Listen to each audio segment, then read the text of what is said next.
I'm one of the first break dancers in the history of hip hop.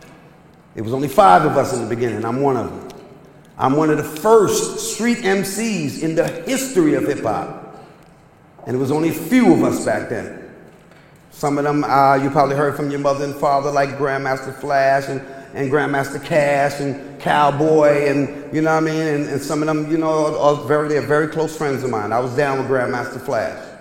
And I breakdanced for him. And we used to rap for him and Theodore Cuts Galore. And those are the original pioneers. I'm going to speak to you all about a thing that I designed called Hip Hop Ghettoology.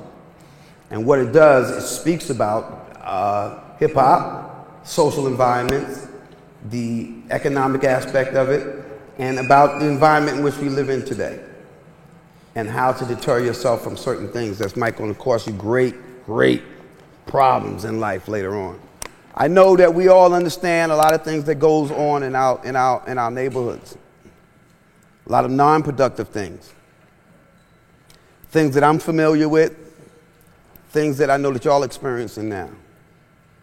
I'm not going to harp on it because you live it and you see it every day. But I just want to tell you that those type of people, whether it's relatives, friends, or foes, that wrong is wrong and right is right. You got to always have that clear picture in your life. You can't blend the two. There's no gray area with that.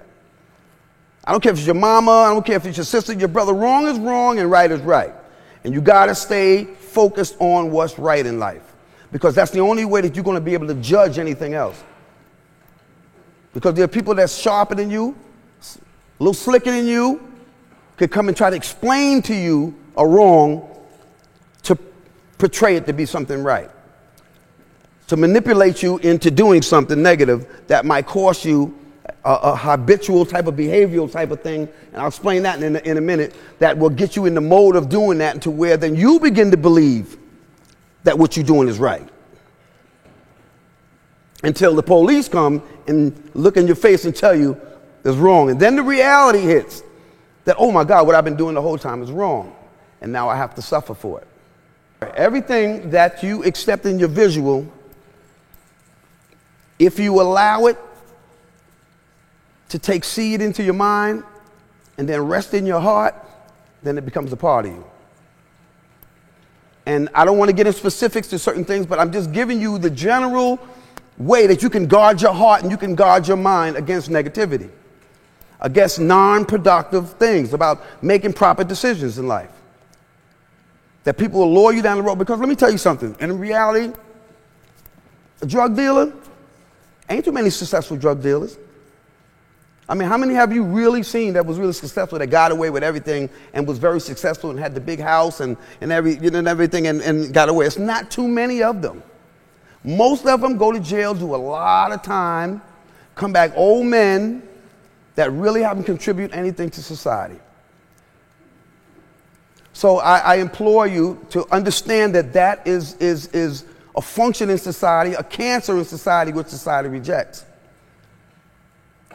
I know we see it every day, and I know once you begin to visualize and see it every day, you in your mind, you might think that that's the way to go, because this is why it's important for you to have skills as an alternative, so you don't have to be locked into that, to where you only see that's the only means for you to have some type of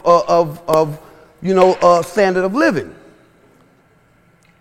It's not cool, and it hurts, and it costs a lot of years to be in there with guys who are so subhuman. You know, everybody thinks it's cool to wear your pants down and you gangster, and you know you can't survive in there with some type of dudes, man.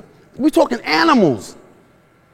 We're talking about people who got a lot of years, that don't care about nothing, that would love to see a pretty guy like you to come in there and take advantage of you. This is the reality that I'm giving you. This is not a school thing text I'm giving you. I'm giving you life skills. I'm trying to prevent you from that area because it's rough in them places. And it's a lot of times that you don't survive it. Now, for the young ladies, I understand that it's cool. You know what I mean? You got your friends, you smoke a little weed, blah, blah, blah, and everything. But you know what? These things progress. They progress. You know what I mean? It could be recreational in the beginning, but then it becomes you know, something that you do all the time and it'll be your main focus in life is doing that. And then you begin to forget about school, you forget about your grades and stuff like that. And then once you get in them streets, and them guys, them slick guys with the saggy pants driving them fly cars, there's only going to be there for a minute because they about to go up north for a very long time. There's only going to be there for a minute, begin to trick you. Next thing you know, you're 13, 14, got a baby, you stuck, your whole career is gone, your life is gone because some slick little dude that really don't care nothing about you. That really not trying to be a man and really be handling his responsibilities as a father. He ready to go to the next one. Don't be a part of that. Don't be a victim of that. Because what I'm trying to get y'all to understand is that y'all are special. So you know, it's a matter of just having, you know, basic human respect for each other.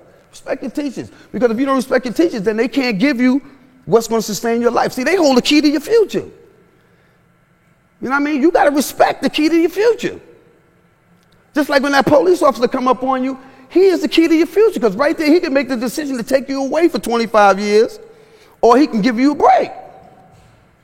So you got to respect people who have the key to your future. And then when it's your turn to have the key to somebody else's future, they can give you the respect back. You got to take advantage of your time right now. Don't waste it. Make every second count. Make every minute count. Because I don't want y'all to think this is some made up, pre-scheduled or pre-programmed thing. This comes straight from my heart. Because I love each and every one of y'all. And we got to learn to understand that word. Don't shy away from being afraid of it. That's what's wrong with society today. Because everybody too hard to say, yo, I love you. Because when you begin to love somebody, you begin to care about the next person. You begin to see you want the next person to have the well-being that you have. Good morning. All that stuff is to break the ice. Good afternoon. How was your day? That's showing that you care about somebody. Don't make you a fraud or anything like that. Don't make you like, oh, I'm going to be seen as a coward because I care about another person. So I want to leave y'all with that. You are. All right, let's give a big round of applause.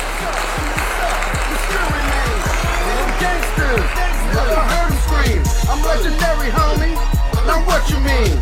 I was rapping before you knew what Kumo did. Yes, y'all. Before you knew what Curtis blow. Cause I'm a product of the sparkle in the hero.